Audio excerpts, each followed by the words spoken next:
الحمد لله نحمده ونستعينه ونستغفره ونؤمن به ونتوكل عليه ونعوذ بالله من شرور أنفسنا ومن سيئات أعمالنا من يهده الله فلا مضل له ومن يضلله فلا هادي له ونشهد أن لا إله إلا الله وحده لا شريك له ونشهد أن سيدنا وسندنا ونبينا ومولانا محمدا عبده ورسوله أرسله الله إلى كافة للناس بشيرا ونذيرا وداعيا إلى الله بإذنه وسراجا منيرا أما بعد فقد قال النبي صلى الله عليه وسلم ما من أيام العمل الصالح فيها أحب إلى الله من هذه الأيام يعني العشر قالوا يا رسول الله ولا الجهاد في سبيل الله قال ولا الجهاد في سبيل الله إلا رجل خرج بنفسه وماله فلم يرجع من ذلك بشيء أو كما قال عليه الصلاة والسلام صدق رسول الله صلى الله عليه وسلم يا رب صل وسلم دائما أبدا على حبيبك خير الخلق كلهم هو الحبيب الذي ترجى شفاعته لكل هول من الأهوال مقتحم.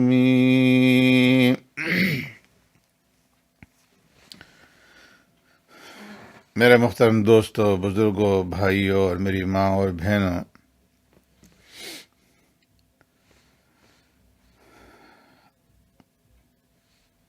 یہ پوری کائنات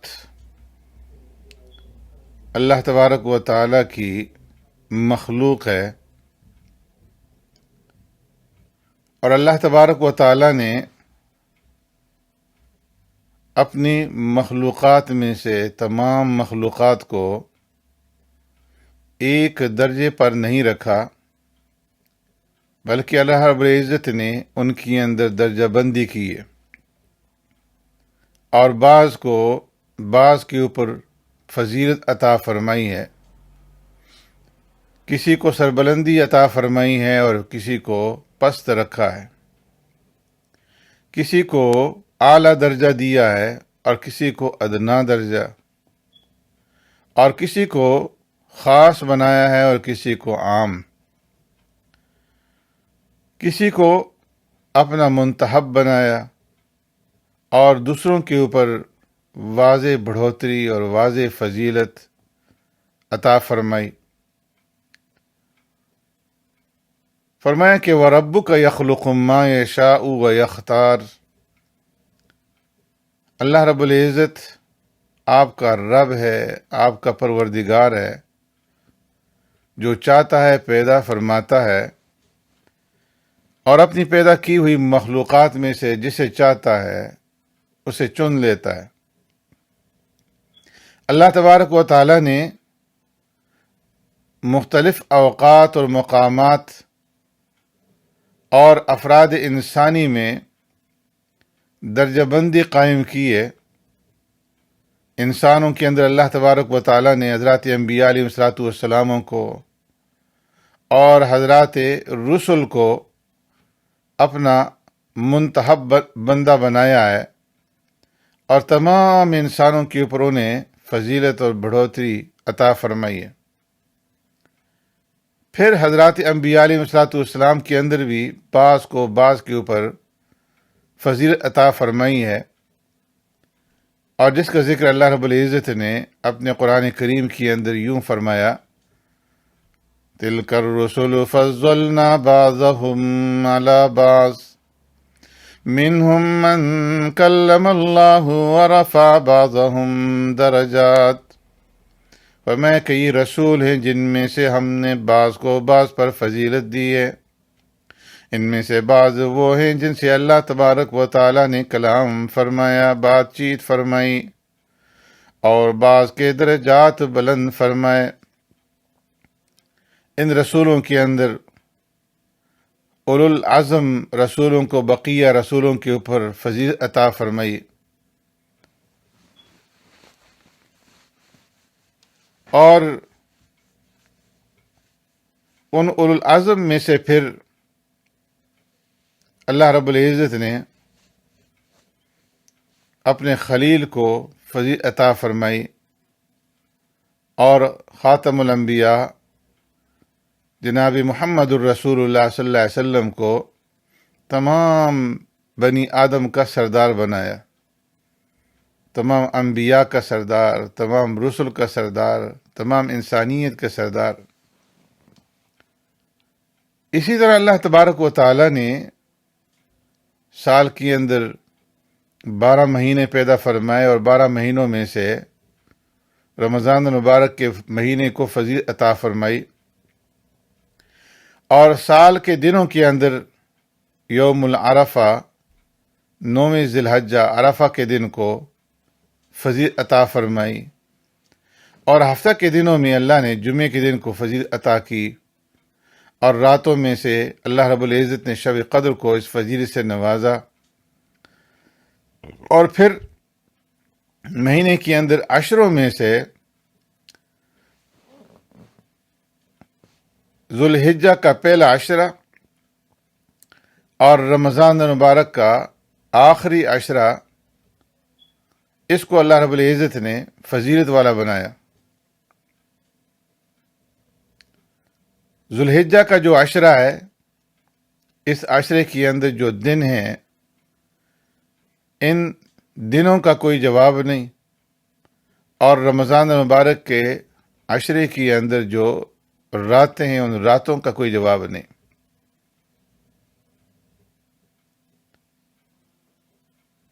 تو اللہ رب العزت نے 3 عشرے جو ہیں سال کے اندر انہیں فضیلت عطا فرمائی ہے۔ ایک تو ذی الحجہ کا عشرہ ہے، ابتدائی 10 دن ہیں، اور دوسرا رمضان المبارک کا آخری عشرہ، اور اسی طریقے سے محرم کا جو پہلا عشرہ ہے۔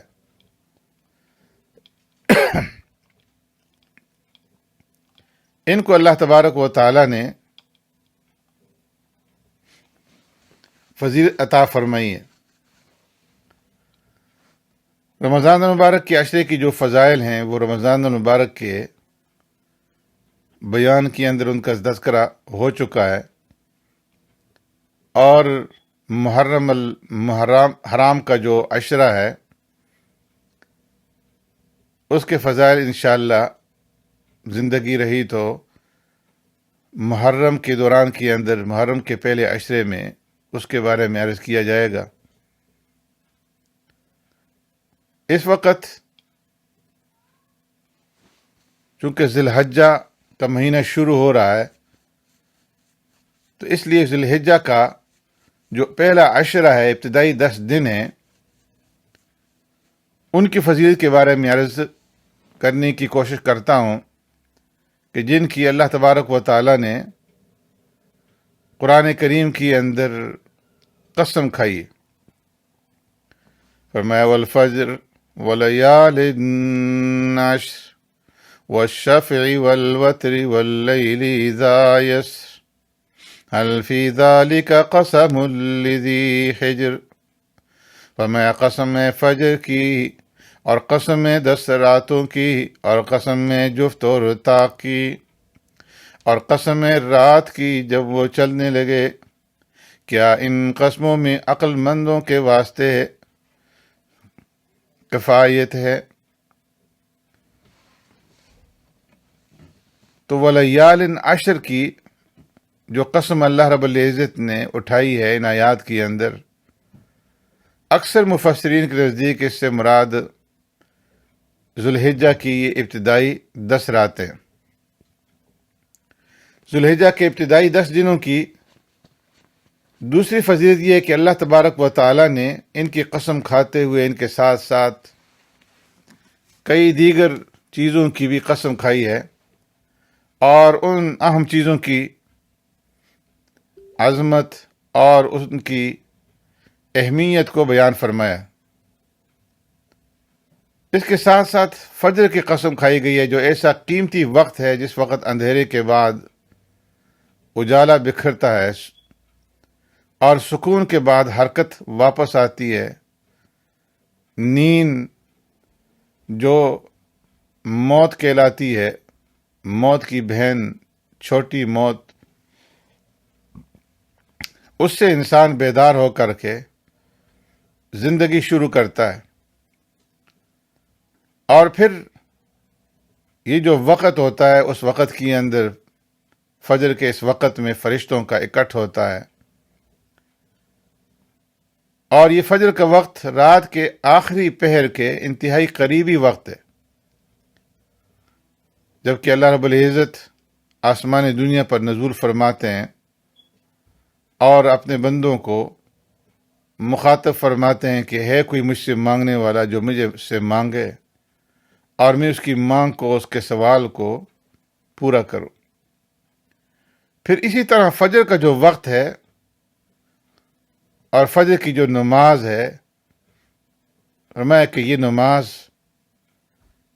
منافق پر بڑی بھاری ہوتی ہے، اور اس نماز سے مومن اور منافق کی پہچان ہوتی ہے۔ پھر اللہ رب العزت نے والشفع والوتر، جفت کی اور طاق کی قسم کھائی، اور جفت اور طاق میں ساری مخلوق آ جاتی ہے۔ مخلوق فرمایا یا تو جفت ہے یا طاق ہے، اس سے ہٹ کر نہیں۔ پھر ذی الحجہ کے 10 دنوں میں بھی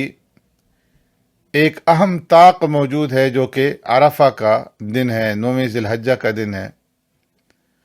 اور ایک اہم جفت موجود ہے جو کہ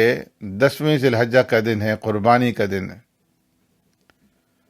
اس کے ساتھ ساتھ رات کی قسم کھائی گئی جو دن سے زیادہ فضیلت رکھتی ہے، اور قرآن کریم میں اللہ تبارک و تعالیٰ نے رات کا ذکر دن سے زیادہ فرمایا۔ رات کی جو نفلی نماز ہے، تہجد کی نماز، اس نماز کے اندر بندے کو اللہ رب العزت کا انتہائی قرب حاصل ہوتا ہے، اور جس کے اندر اس کے اخلاص کی اور اس کے ریا کی نمود اور نمائش سے سلامتی کی زیادہ امید ہوتی ہے۔ اور رات کے اس آخری پہر میں اللہ تبارک و تعالیٰ کی طرف سے ندائیں دی جاتی ہیں، حل من مستغفر فاغفر له، حل من مسترزق فارزق له، حل من مبتلا فاعافی، حل کذا حل کذا۔ ہے کوئی مانگنے والا جو مجھ سے مانگے، مجھ سے سوال کرے، میں اس کو عطا کروں۔ ہے کوئی سوال کرنے والا جو مجھ سے داد رسی چاہے، اور میں اس کی داد رسی کروں۔ ہے کوئی مغفرت اور بخشش کا طلبگار جو مجھ سے مغفرت اور بخشش کا سوال کرے، اور میں اس کو مغفرت عطا کروں۔ تو فرمایا کہ جو اہل جنت ہیں، اللہ کے نیک بندے ہیں، وہ رات کے اس پہر کے اندر اٹھ کر کے اللہ کی عبادت کے اندر مشغول ہوتے ہیں اور اس کے سامنے روتے دھوتے ہیں۔ فرمایا تتجافى جنوبهم عن المضاجع يدعون ربهم خوفا وطمعا ومما رزقناهم ينفقون. اور ایک مقام پہ فرمایا كانوا قليلا من اللیل ما يهجعون. اور ایک مقام پر اللہ رب العزت نے عباد الرحمن کی صفت بیان کرتے ہوئے ارشاد فرمایا وعباد الرحمن الذين يمشون على الأرض هونا وإذا خاطبهم الجاهلون قالوا سلاما والذين يبيتون لربهم سجدا وقياما. فرمایا رحمان کے بندے وہ ہیں جو زمین پر عاجزی کے ساتھ چلتے ہیں، اور جب ان پڑھ اور جاہل اور بے علم لوگوں سے ان کا واسطہ پڑتا ہے تو وہ الجھنے کے بجائے سلام کہتے ہوئے گزر جاتے ہیں. اور جن لوگوں کی راتیں اپنے رب کے سامنے سجدے اور قیام کی حالت کے اندر گزرتی ہیں. فرمایا نماز کے اندر دو حالتیں ایسی ہیں کہ جو اللہ تبارک و تعالیٰ کو بڑی محبوب اور پسندیدہ ہیں، ایک قیام کی حالت اور دوسرے سجدے کی حالت. اس لیے پیارے پیغمبر صلی اللہ علیہ وسلم نے ارشاد فرمایا افضل الصلاۃ طول القنوت. فرمایا سب سے افضل نماز وہ ہے جس میں لمبا قیام کیا جائے. امام نووی رحمۃ اللہ تعالی علیہ اس حدیث کی تشریح کرتے ہوئے فرماتے ہیں کہ قیام وہ حالت ہے جس میں اللہ تبارک و تعالی کے مبارک کلام کی تلاوت کی جاتی ہے، اور سجدے کی حالت کا پسندیدہ ہونا کئی احادیث سے ظاہر ہے، جس میں ایک حدیث میں ہے کہ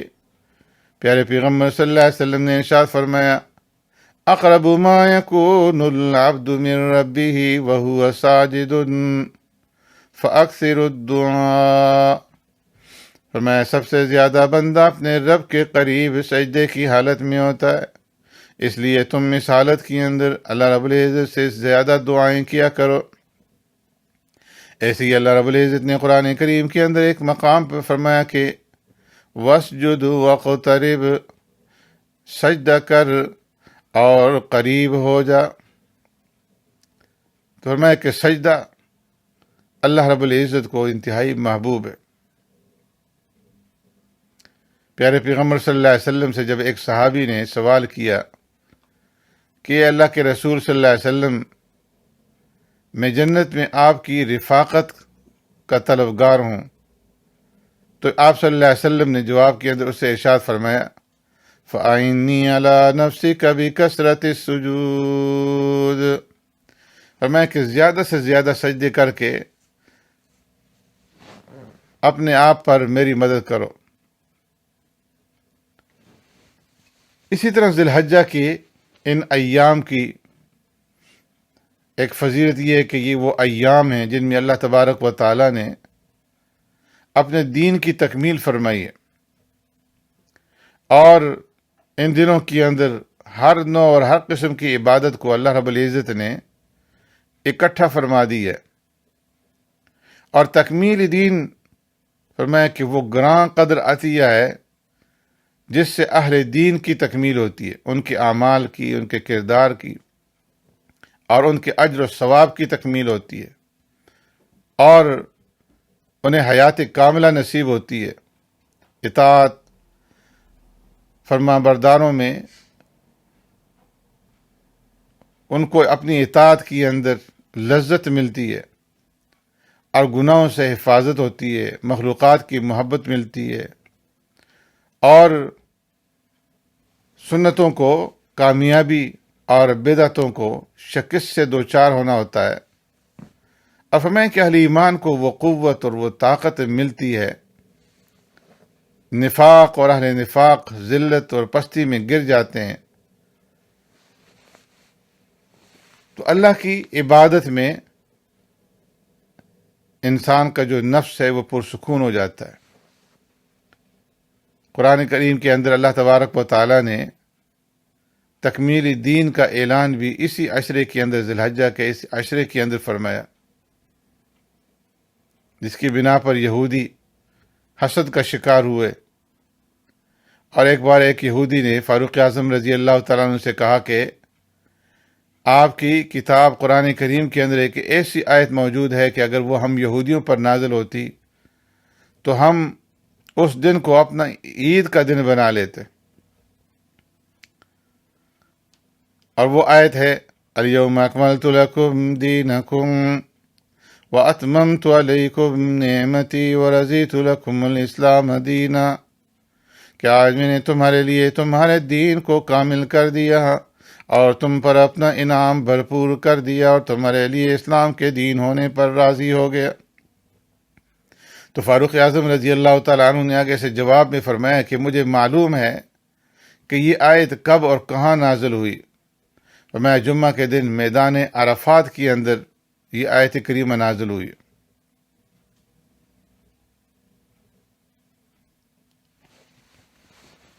ذی الحجہ کی ابتدائی 10 دنوں کی ایک فضیلت یہ ہے کہ یہی وہ دن ہیں جن میں اللہ تبارک و تعالیٰ نے اپنی نعمتوں کا اتمام فرمایا ہے۔ ان دنوں میں ہر قسم کی عبادت کو جمع کر کے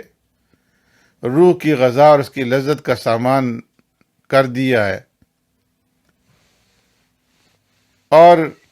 اتمام نعمت کا ایک مظہر یہ ہے کہ اللہ تبارک و تعالیٰ نے اسلام کے لیے اپنے بندوں کے سینے کھول دیے۔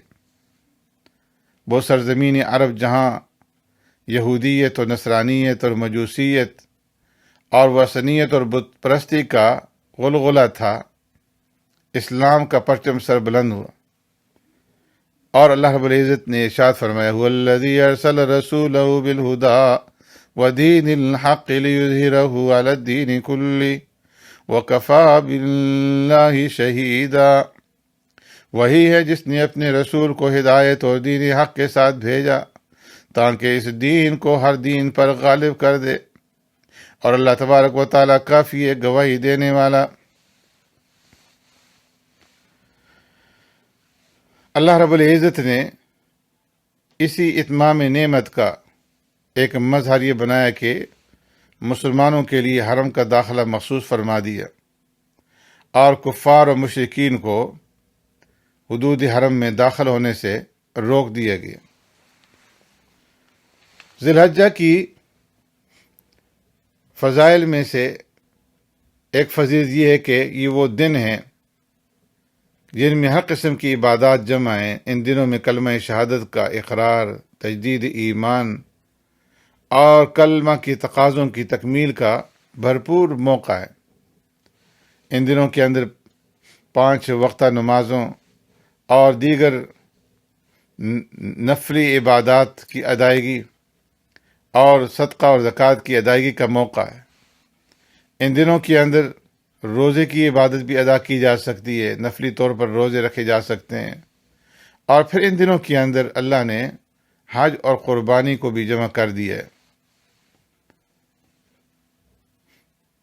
کہ جو لوگ صاحب استطاعت ہیں اور جن کے اوپر حج فرض ہے تو وہ اس عشرے کے اندر حج کی ادائیگی کے لیے مکہ مکرمہ کا رخ کرتے ہیں۔ ذی الحجہ کی اس عشرے کے فضائل میں سے ایک فضیلت یہ ہے کہ یہ وہ ایام ہیں کہ جن کا ایک ایک لمحہ، ایک ایک منٹ اور ایک ایک سیکنڈ انتہائی قیمتی ہے۔ ان دنوں میں اللہ رب العزت کی طرف سے اعمال صالحہ کی شدید محبوبیت کا اعلان عام ہے،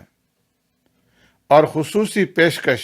جو سال کے بقیہ دنوں کے اندر حاصل نہیں ہے۔ اس لیے فرمایا کہ یہ نفع کمانے کا موسم ہے، اور یہ نیکیوں کے اندر مقابلہ کرنے کا اور ایک دوسرے سے آگے بڑھنے کا موسم ہے۔ ایک حدیث میں حضرت ابن عباس رضی اللہ تعالیٰ عنہ فرماتے ہیں قال قال رسول اللہ صلی اللہ علیہ وسلم ما من ایام العمل الصالح فیہن احب الى اللہ من هذه الایام العشر فقالوا یا رسول اللہ ولا الجہاد فی سبیل اللہ فقال رسول الله صلى الله عليه وسلم ولا الجهاد في سبيل الله إلا رجل خرج بنفسه وماله فلم يرجع من ذلك بشيء. فرمایا اللہ کے رسول صلی اللہ علیہ وسلم نے فرمایا عشرہ ذی الحجہ میں کیے گئے عمل صالح اللہ رب العزت کو اس قدر محبوب اور پسندیدہ ہیں کہ اتنا کسی اور دن میں نہیں. صحابہ نے عرض کیا اللہ کے رسول حتیٰ کہ اللہ کے راستے کے اندر جہاد کرنا بھی اتنا پسندیدہ نہیں؟ آپ صلی اللہ علیہ وسلم نے فرمایا کہ ہاں جہاد فی سبیل اللہ بھی نہیں سوائے اس شخص کے جو اپنی جان اور اپنا مال لے کر کے نکلا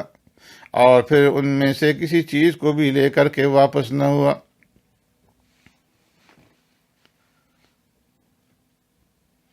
تو فرمایا کہ اتنے یہ فضیلت والے دن ہیں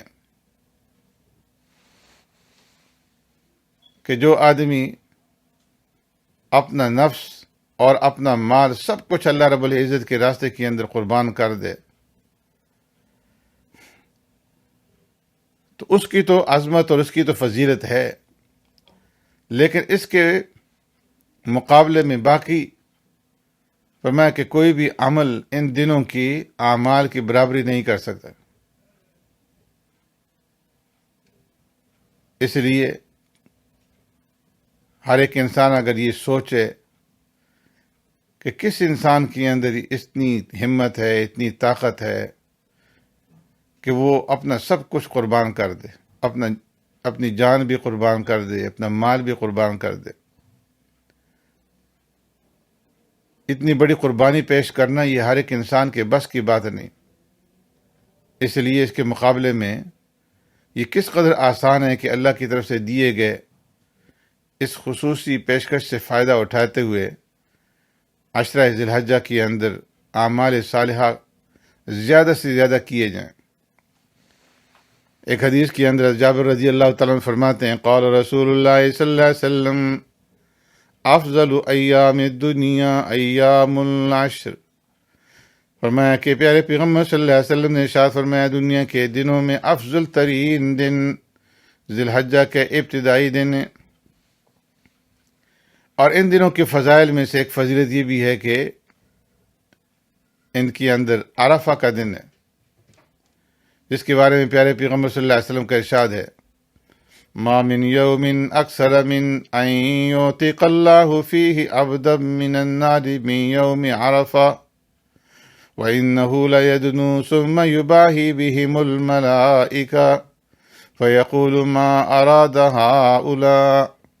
فرمایا عرفہ کے دن سے زیادہ اللہ تبارک و تعالیٰ کسی اور دن سے جہنم سے آزادی نہیں عطا فرماتا. اللہ تبارک و تعالیٰ قریب ہوتا ہے، پھر ان عرفہ میں ٹھہرے ہوئے لوگوں کے ذریعے اپنے فرشتوں کے اوپر فخر فرماتا ہے اور کہتا ہے کہ میرے فرشتوں یہ لوگ کیا چاہتے ہیں. اسی طرح فرمایا کہ صوم یوم عرفہ احتسب علی اللہ ان یکفر السنة التي قبله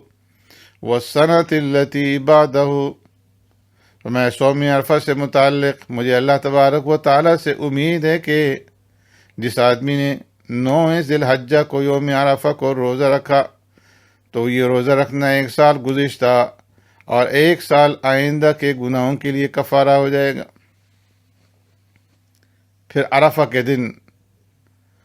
حجاج کا وقوف عرفات ہوتا ہے جو کہ حج کا رکن اعظم ہے. آپ صلی اللہ علیہ وسلم نے ارشاد فرمایا کہ الحج عرفہ، حج عرفہ ہی ہے. اور پھر پیارے پیغمبر صلی اللہ علیہ وسلم نے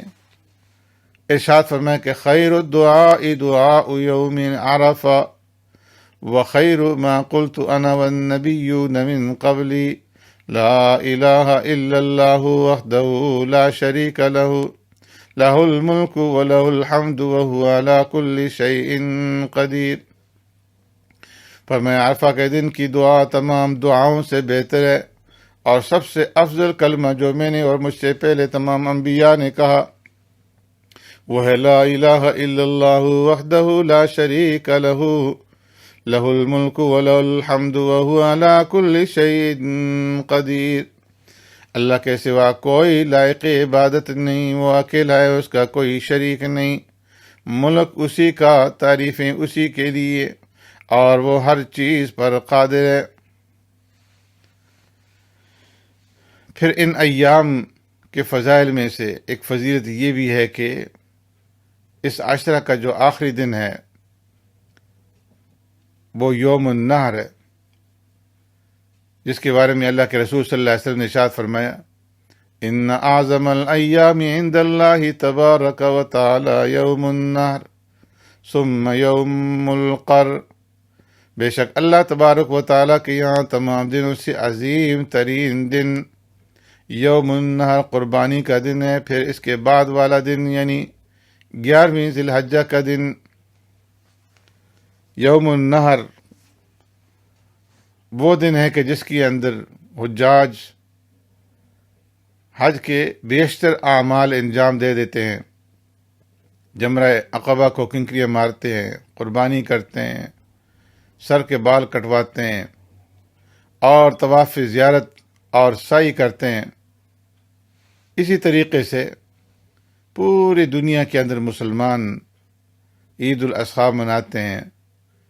اور عید کی نماز ادا کرتے ہیں، اور عید کی نماز کی ادائیگی کے بعد قربانی کرتے ہیں۔ تو اس اعتبار سے فرمایا کہ ذی الحجہ کا جو یہ عشرہ ہے انتہائی قیمتی عشرہ ہے۔ شیخ الاسلام ابن تیمیہ رحمۃ اللہ تعالی علیہ سے